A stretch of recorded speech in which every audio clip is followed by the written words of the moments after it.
Boa noite. Hoje, 28 de abril, segunda-feira, estamos dando sequência ao nosso estudo uma revisão, uma visão panorâmica, uma visão histórica do cristianismo. É apenas um estudo superficial, para termos uma ideia da evolução da história do cristianismo. Hoje é o nosso terceiro encontro. Então sejam todos bem-vindos para que nós façamos esse estudo. No primeiro estudo nós falamos sobre a historiografia, os princípios da historiografia, quais são as características de um estudo historiográfico. Falamos da historiografia religiosa. No segundo encontro, no segundo estudo, nós falamos sobre Jesus, sobre o Cristo como ponto fundamental, óbvio, do cristianismo. Falamos sobre a confissão de Pedro, fizemos uma análise sobre a frase "Tu és pedra, e sobre essa pedra edificarei minha igreja". Então nós analisamos essa frase, mostramos a característica do cristianismo em três pilares: humildade, amor e exemplificação. E falamos do cristianismo com a presença de Jesus. E dissemos que Jesus não foi o fundador do cristianismo, mas é o fundamento do cristianismo. Então nós falamos sobre o cristianismo com Jesus. E agora, nesse terceiro encontro, vamos conversar um pouco sobre o cristianismo, ou seja, o movimento cristão, com a presença dos apóstolos, sem a presença de Jesus. E também, só uma ideia mais rápida, sem a presença dos apóstolos também. Então nós vamos conversar hoje, digamos que do período, digamos, do Pentecostes até ali o ano 313, quando há o Edito de Milão. Mais especificamente, ficaremos ali com o Edito de Tolerância, não o Edito de Milão, o Edito de Tolerância, que foi 2 anos antes, né, em 311, pelo imperador Galério. Então vamos conversar um pouco sobre isso.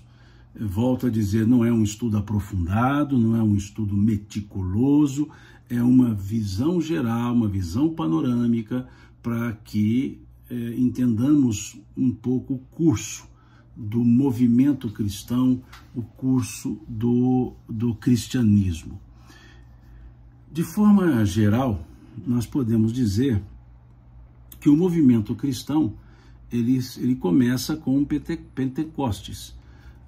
Ali provavelmente no ano 30 e alguma coisa, não há como precisar, ocorreu ali o fenômeno do Pentecostes, que se deu depois de mais ou menos, depois de um pouco mais até de 40 dias, de Jesus ter ficado aqui na terra depois da crucificação. O Pentecostes é uma festa judaica e ali estavam os apóstolos comemorando o Pentecostes. E então, nesse momento, reunidos, comemorando então o Pentecostes, há uma presença espiritual muito forte. Há uma manifestação espiritual muito forte. Nós veremos isso ali no capítulo 2 do livro Atos dos Apóstolos, esse momento em que se comemorava o Pentecostes, e aí já entra o pensamento, o fato, digamos, do movimento cristão. O Gadel pergunta aqui, o Gadel Maurílio, inclui na bibliografia o cristianismo primitivo de Karl Marx? Não incluo. Não incluo. Creio que já tenha respondido. E sigamos, então, né, buscando aqui, eu volto a dizer, um estudo superficial. A bibliografia eu deixei aqui na minha página algumas algumas sugestões de obras, não foram indicações de obra, algumas sugestões de obra, que não tem nenhuma delas é obra, digamos, de especulação crítica, são obras historiográficas de narrativas, de fatos e etc. Então, estão aí os indicativos, nenhuma obra pró, contra, simplesmente uma referência bibliográfica de historiografia pura e simples desse movimento cristão. E aqui não farei nenhuma apologia a nenhuma escola historiográfica, crítica, não crítica, sobre o aspecto do cristianismo. Nesse movimento do Pentecostes, o que nós temos ali relatado no Atos dos Apóstolos? Que é a única fonte que se tem, efetivamente, é o Atos dos Apóstolos, para esse fato. Então, por isso que não se data, for no ano 30, 31, depende do ano de morte do Cristo, que pode ter ocorrido do ano 30 ao ano 32, porque até o nascimento do Cristo não se tem uma data precisa, com certeza não foi o ano zero do calendário, porque o Herodes, o grande, que fez aquela perseguição aos recém-nascidos, ele morre no ano 4 a.C. Então, em tese, Jesus teria nascido no calendário gregoriano no ano 6 a.C., em tese, né? O Gardel, eu não vou seguir no debate, né? Porque não é esse o meu propósito, tá?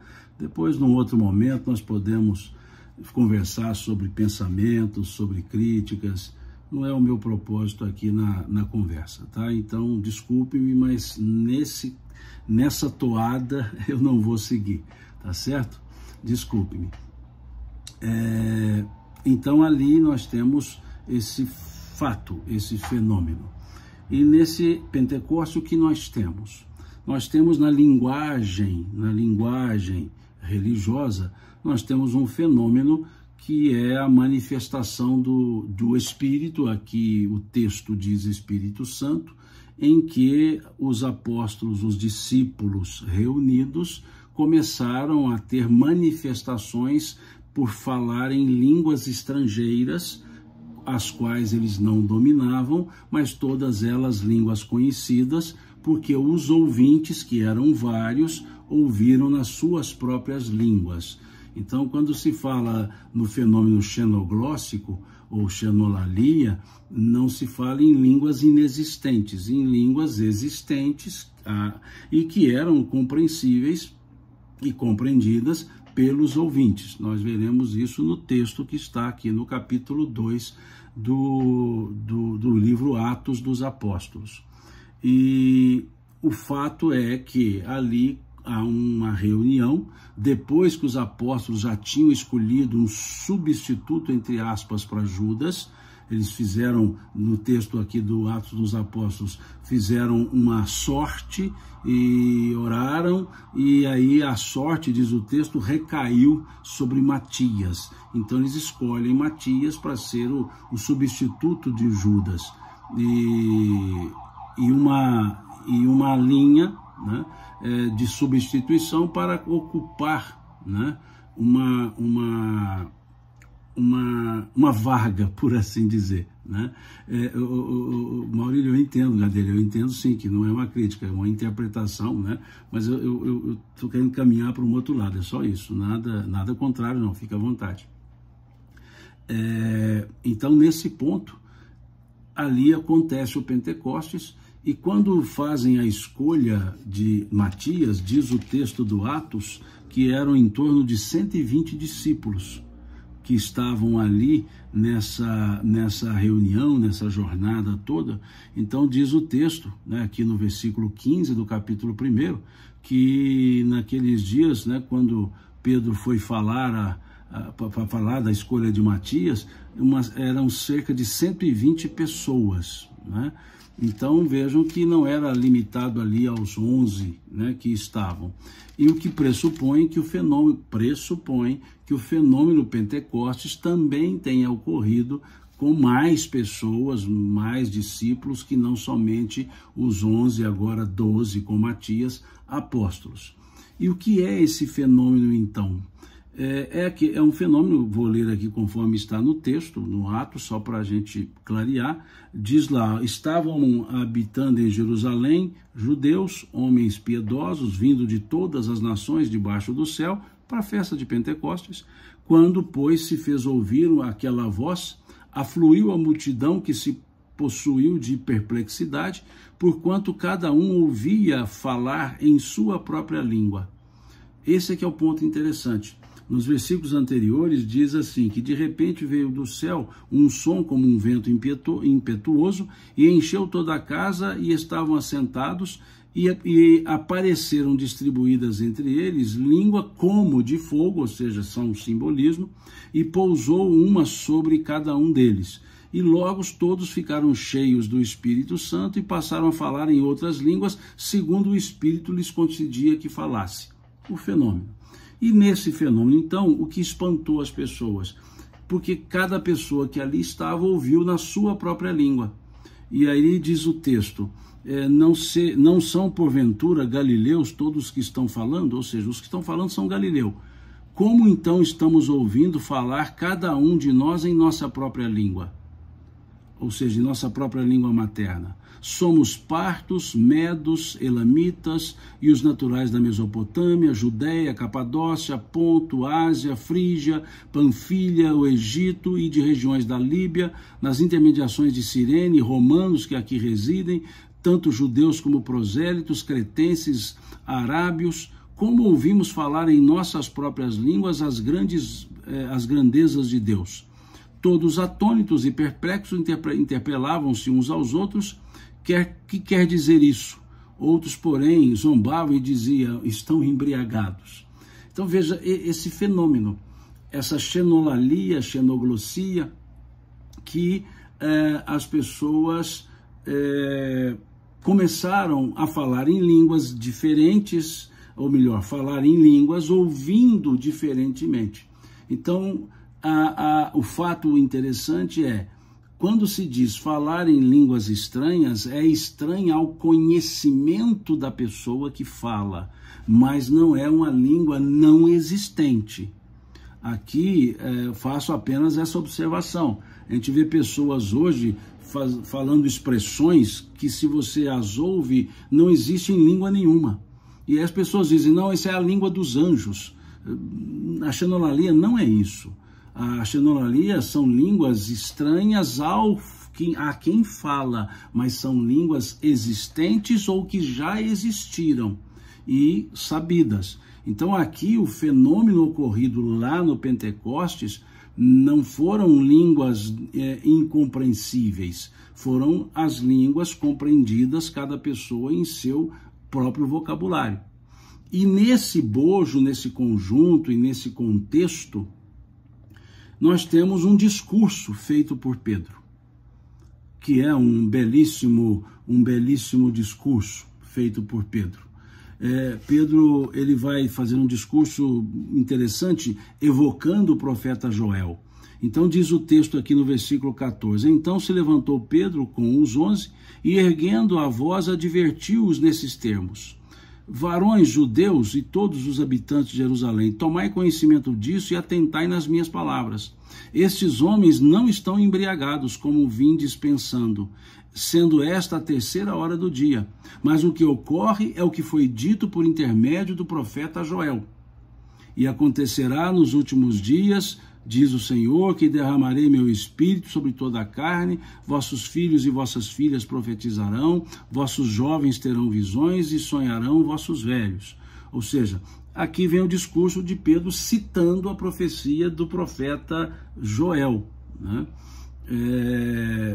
E aqui Pedro reforça o discurso né, dizendo a eles, né, atentai para estas palavras: Jesus o Nazareno, aprovado por Deus diante de vós, com milagres, prodígios e sinais, os quais o próprio Deus realizou por intermédio dele entre vós, como vós mesmos sabeis, sendo este entregue pelo determinado desígnio da presciência de Deus, vós o matastes, crucificando por mãos iníquas, e ele segue o seu discurso. Depois ele cita o Salmo, especificamente de Davi, e vai desenvolvendo o seu discurso, e ao final do seu discurso, diz o texto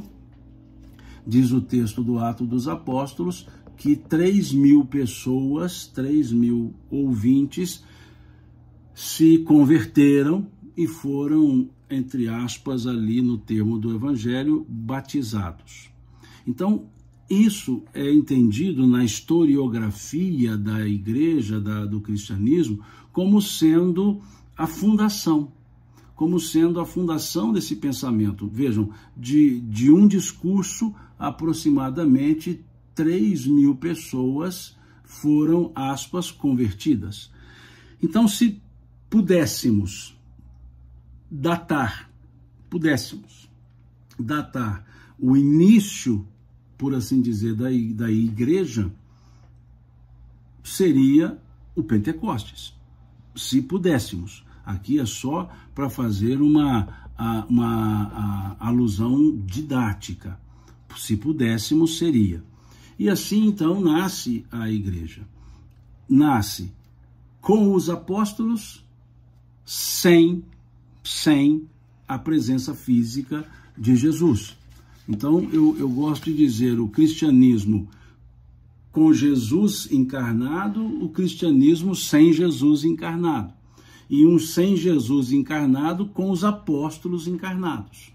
Depois nós temos um cristianismo sem Jesus encarnado, sem apóstolos encarnados, e temos os seguidores dos apóstolos, depois os seguidores dos seguidores dos apóstolos, depois os seguidores dos seguidores dos seguidores dos apóstolos, até que chegamos a um momento que nós podemos chamar de institucionalização do cristianismo lá no século IV, lá no século IV. Então, durante o primeiro século, nós tivemos a presença dos apóstolos, mesmo que um só permaneceu até o final, o próximo ao final do século I, que foi o apóstolo João. Mas durante o período que se seguiu à morte do Cristo, até lá por volta dos anos 60 e um pouquinho, né, um pouco mais, talvez 70, nós tivemos a grande presença dos apóstolos. Então era um cristianismo com os apóstolos, mas sem a presença física de Jesus. E um cristianismo, que aí sim vamos entendendo um pouco o movimento, é um cristianismo que depois que surge a figura de Paulo, tem uma certa diferença interpretativa. Até Paulo, nós tínhamos os apóstolos e era um cristianismo mais arraigado aos princípios judaicos. Então, logo, digamos que essa união e ao surgimento da igreja de Jerusalém, da eclesia de Jerusalém, nós temos a figura de Tiago, chamado irmão de Jesus, ou chamado Tiago o Justo, que, segundo alguns exegetas, não é o Tiago menor, não é o Tiago maior, nenhum dos dois, seria Tiago, irmão de Jesus, ou chamado Tiago o Justo. Ele é que se encarrega de ser o líder da igreja de Jerusalém. Então é interessante percebermos isso. E uma pessoa judaica, com um comportamento judaico, com uma prática judaica. Era chamado Tiago o Justo, dada a seriedade que ele tinha, dada a respeitabilidade que ele tinha. Então, Tiago o Justo passou a ser o coordenador da igreja de Jerusalém e, de certa forma, passou a ser o coordenador do movimento cristão. Nós temos que lembrar que Paulo tem a sua conversão mais ou menos 7, 8 anos depois da morte de Jesus. E Paulo, todos conhecemos a história, era um estudante para o rabinato, era um estudante para o sinédrio, era discípulo, era aluno, né, de Gamaliel, que por sua vez era discípulo de Hilel, uma das escolas mais sérias, mais tradicionais do judaísmo. E Paulo era uma pessoa versada no judaísmo, versada na língua grega, versado no hebraico, era digamos, um ferrenho perseguidor dos cristãos. Teve o seu momento de conversão, não vou entrar aqui no detalhe da história de Paulo, teve o seu momento de conversão quando ia a Damasco para prender cristãos, e depois de convertido, passou a ser um divulgador, um pregador do Evangelho, um pregador dos ensinos de Jesus, e como pregador ele se colocava como um apóstolo, dizendo que ele, tal qual, que ele também havia conhecido Jesus, mas depois de crucificado, ou seja, que foi Jesus, foi o Cristo que o chamou também. Então, por isso ele também se dizia apóstolo, porque já começou a surgir dissensões, porque entendia que apóstolos seriam aqueles que, desde o batismo, entre aspas, de Jesus até a ressurreição, estaria presente.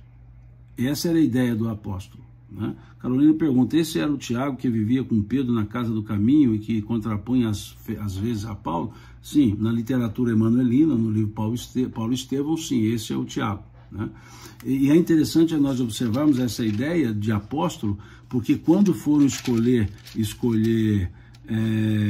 Matias, a proposta que foi dada, que foi colocada, é que fosse que a pessoa fosse que tivesse convivido com Jesus desde o batismo e visto a ressurreição de Jesus. Então ele diz assim, ó, o texto do Atos, que para ser o apóstolo dizia, é necessário, pois, que dos homens que nos acompanharam todo o tempo que o Senhor Jesus andou entre nós, começando no batismo de João, até ao dia em que dentre nós foi elevado às alturas, um desses se torne testemunha conosco da ressurreição.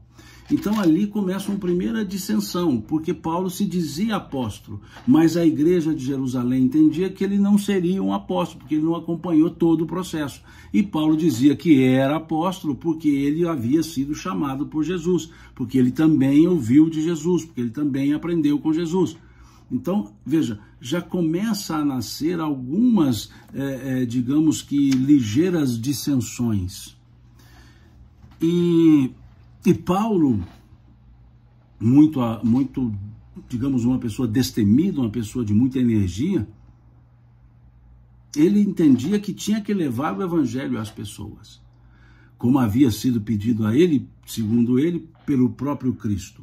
Que nós vemos no Ato dos Apóstolos, Jesus falando com Ananias em sono, falando a Ananias que realmente Paulo era o vaso que Jesus havia escolhido para depositar o evangelho e levar a todas as nações. Então Paulo fazia fortemente isso. E esse trabalho de Paulo não era bem visto pela igreja de Jerusalém. A igreja de Jerusalém entendia que o cristianismo deveria ser para os judeus, para os circuncisos, judeus de nascimento, judeus por conversão, mas deveriam ser para os circuncisos. E isso foi acirrando, essa diferença foi acirrando,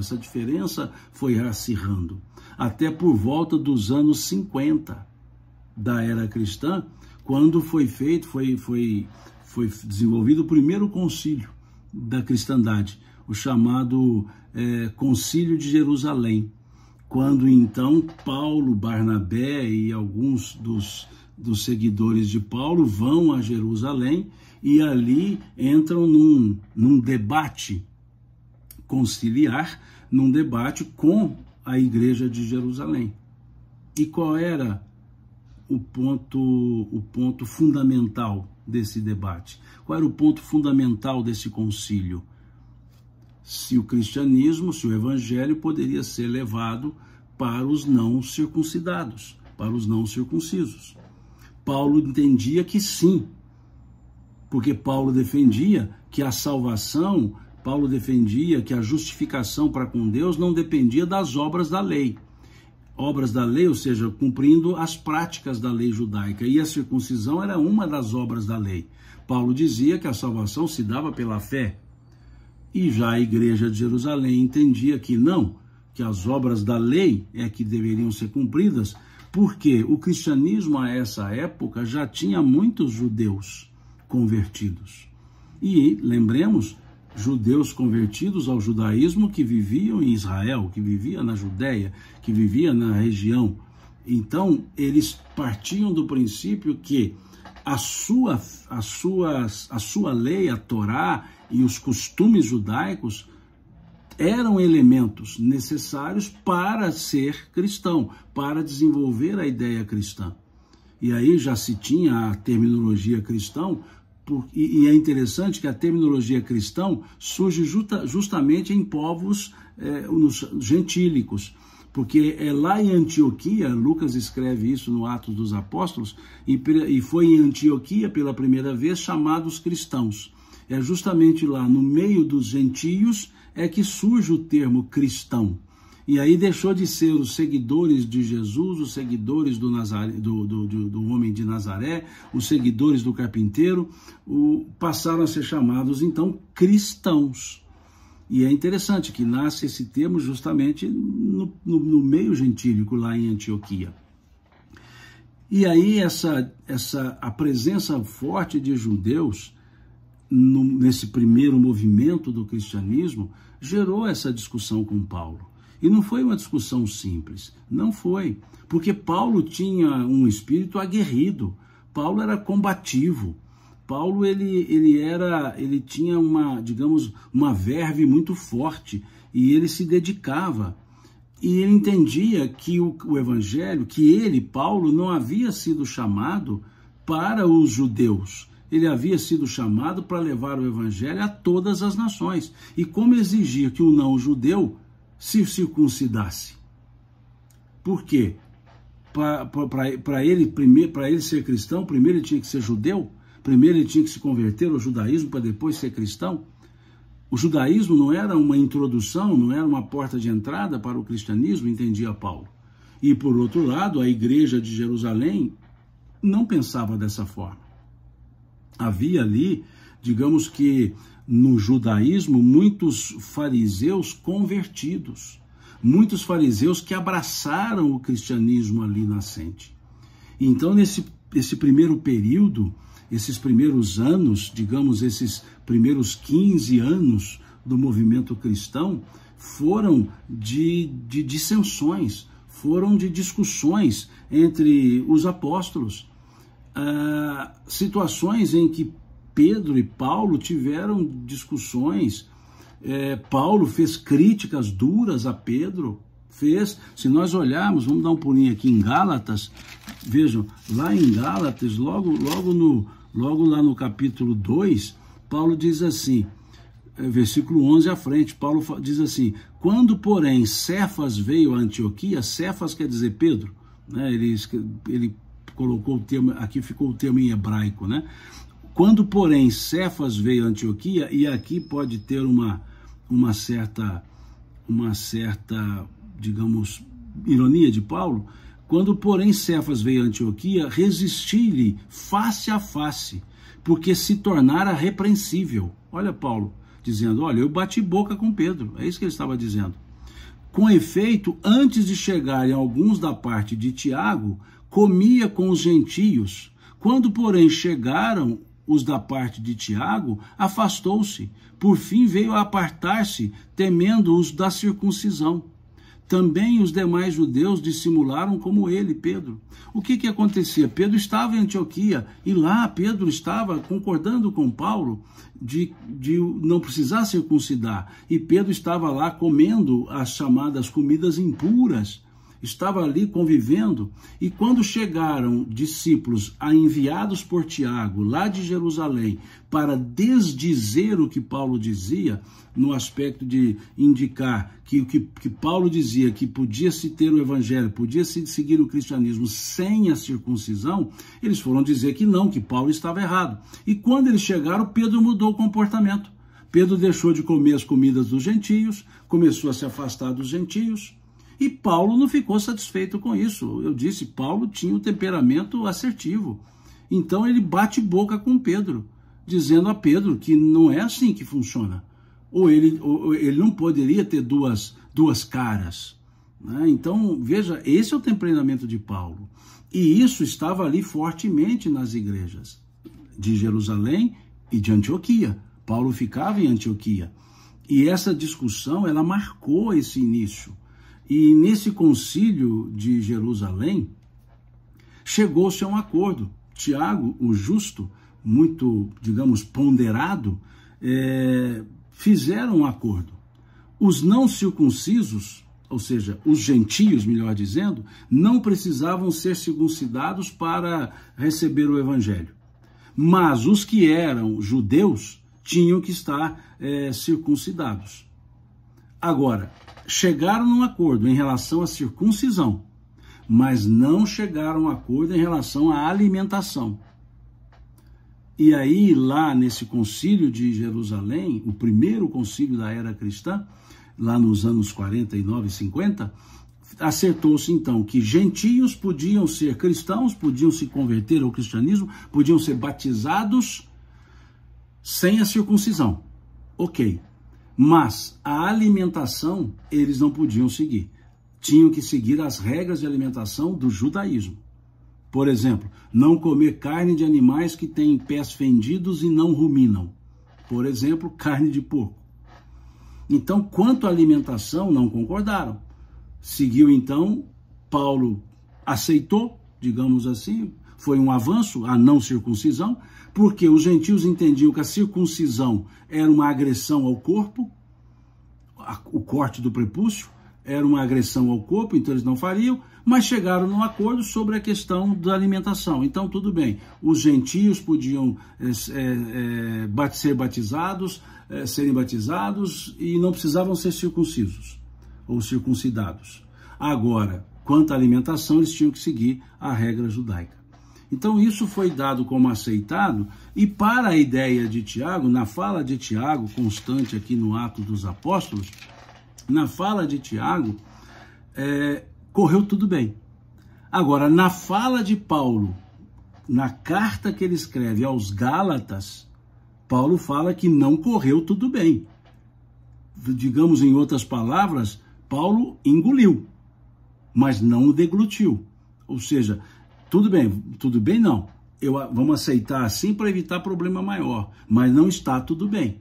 Porque Paulo entendia que a regra judaica não deveria ser aplicada aos não-judeus. Quaisquer regras. Se eram obras da lei, não precisava. E aqui em Gálatas, deixa eu voltar lá, em Gálatas, Paulo vai seguindo o raciocínio, vai dizer que além de Pedro, o próprio Barnabé também deixou de lado, ou seja, começou a dar uma de bom moço aos olhos dos enviados de Tiago. Ele chamou tanto Barnabé quanto Pedro e alguns outros que ali estavam de dissimulados. E aí ele fala, quando porém vi que não procediam corretamente segundo a verdade do evangelho, disse a Cefas, a Pedro, na presença de todos, sendo tu judeu, vives como gentio e não como judeu, porque obrigas os gentios a viverem como judeus? Nós, judeus, por natureza e não pecadores dentre os gentios, sabendo, contudo, que o homem não é justificado por obras da lei, e sim mediante a fé em Cristo Jesus. Isso nós estamos até estudando lá na carta de Paulo aos Romanos, Paulo defendendo essa ideia, que é um outro conjunto de live que nós estamos fazendo aqui, estudando. Mas aqui, então, fica claro que esse primeiro movimento, esses primeiros 15 anos do cristianismo, foram de discussões entre os apóstolos, de discussões homéricas, de dissensões, de escolas ali dentro. E lembrando que havia muito já muitos fariseus convertidos ao cristianismo e que eram arraigados aos costumes judaicos. E Paulo, ele refratava toda essa questão. E como que ficava Pedro? Pedro, ele era simpatizante à ideia de Paulo. E não só por causa de Paulo. Se nós olharmos lá no capítulo 10 do Atos dos Apóstolos, nós veremos que Pedro foi o primeiro apóstolo a, aspas, batizar o primeiro gentio, que é quando Pedro vai à casa de Cornélios, o centurião. É uma passagem belíssima, que foi precedida de uma visão. Eu sugiro que leiam lá o capítulo 10 do Atos dos Apóstolos, que foi precedida de uma visão que Pedro estava olhando para o céu e ali ele vê uma toalha sendo estendida, uma toalha de 4 pontas, sendo estendida e vários alimentos sendo colocados, os alimentos proibidos de serem comidos pelos judeus. E ali, Pedro olhando aquela cena, aquela visão, e os alimentos impuros sendo colocados, uma voz diz a ele, pega e come. E Pedro fala, não podemos, porque são alimentos impuros. E a voz diz para ele, não tornes tu comum aquilo que Deus purificou, coma. E aí, quando Pedro sai da visão, com um chamamento de alguém batendo a porta da casa, para que Pedro fosse à casa de Cornélios, o centurião, que era simpatizante do pensamento cristão. E quando Pedro vai no outro dia, e Cornélios não deixa ele entrar em casa, dizendo que um judeu não podia entrar na casa de um gentio. E Pedro diz que não. E aí Pedro conta da visão. Fala, não, o Senhor me mostrou em visão, e contou a visão. E ele entendeu a simbologia. Não tornes tu comum aquilo que Deus purificou. Ou seja, para Deus não haveria distinção entre judeu e gentio. Tal qual na visão o alimento impuro podia ser comido, porque era impuro só pela lei dos judeus e não era impuro pela natureza da existência, a voz diz a ele, não tornes tu comum aquilo que Deus purificou. E aí ele entendeu que tinha uma analogia com a ideia de não pode atender os gentios. Então Pedro acaba sendo um dos primeiros. O detalhe, a levar o cristianismo, a batizar um gentio, isso bem antes de Paulo. Só que Paulo fez isso de maneira, digamos, escalada, né? Uma escalaridade muito grande.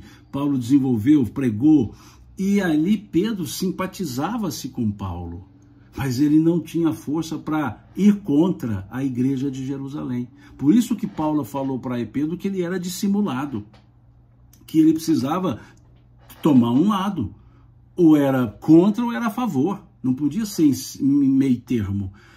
Não podia ficar ali em cima do muro.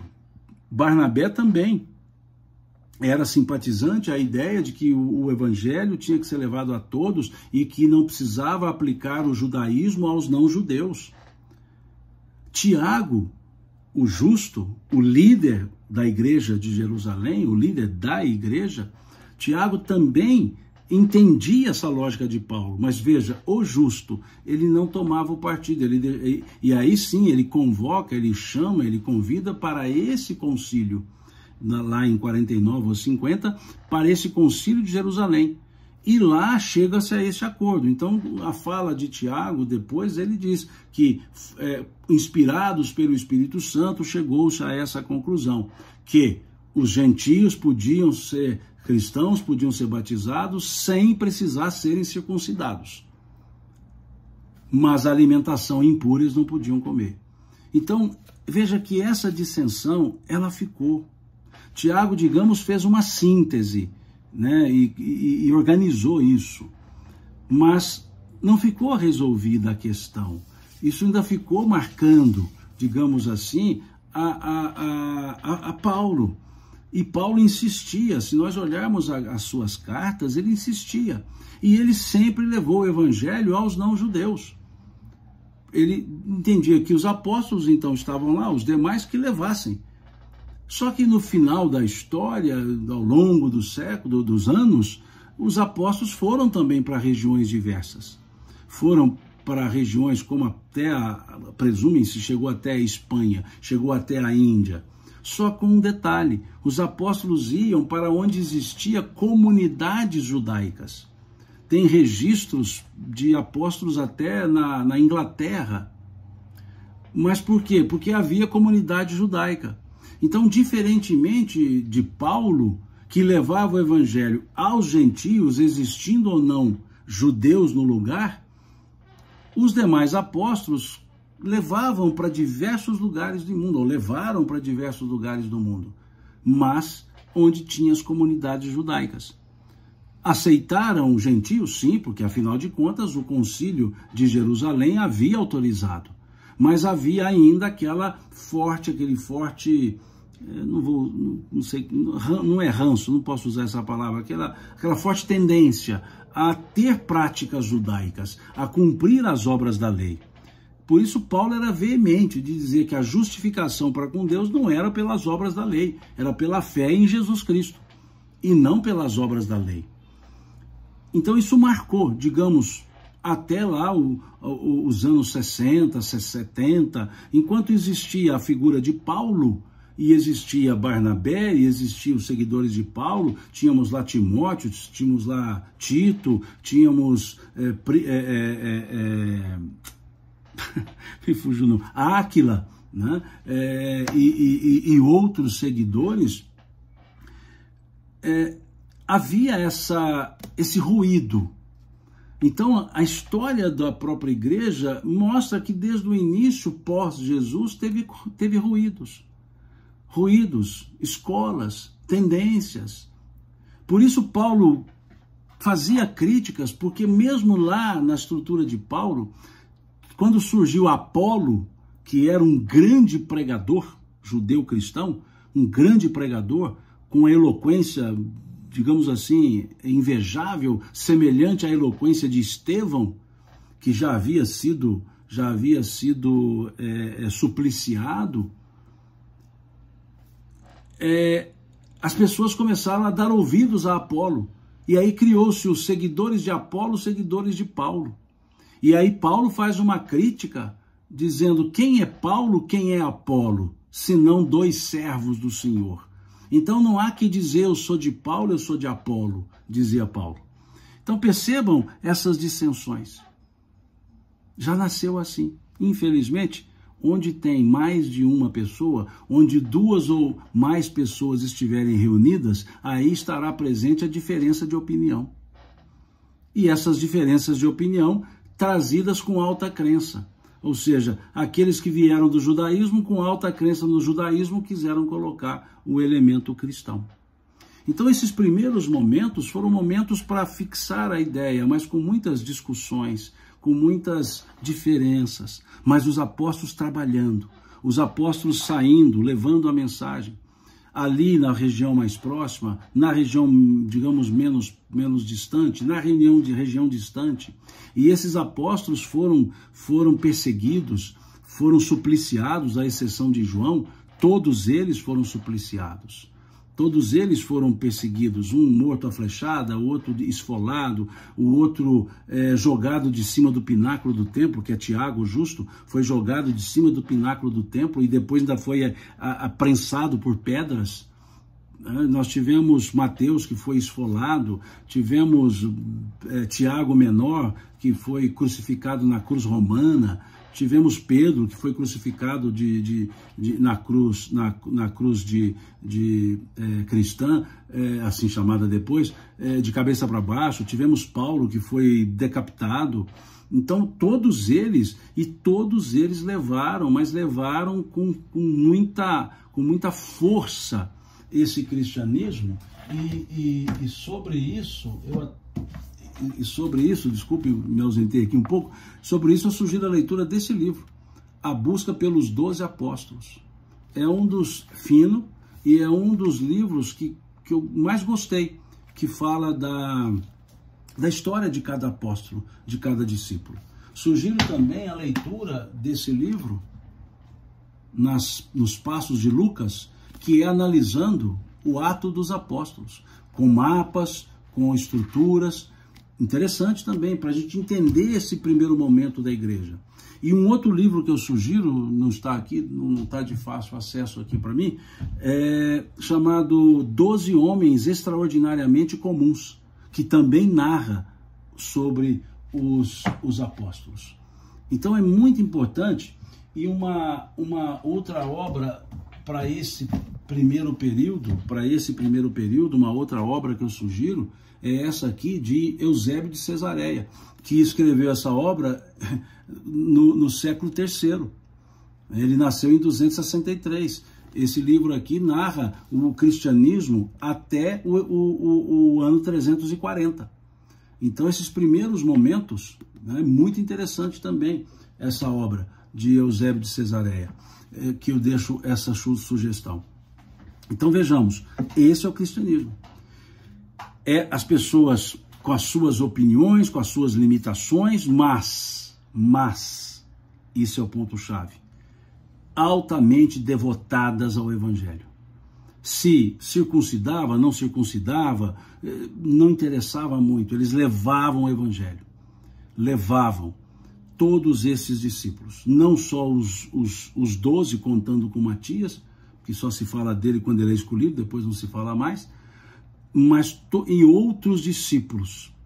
E a exceção de João, que morreu de morte natural, vamos dizer assim, mineiramente falando, morte morrida e não morte matada, João, ele vai até lá por volta do ano 100.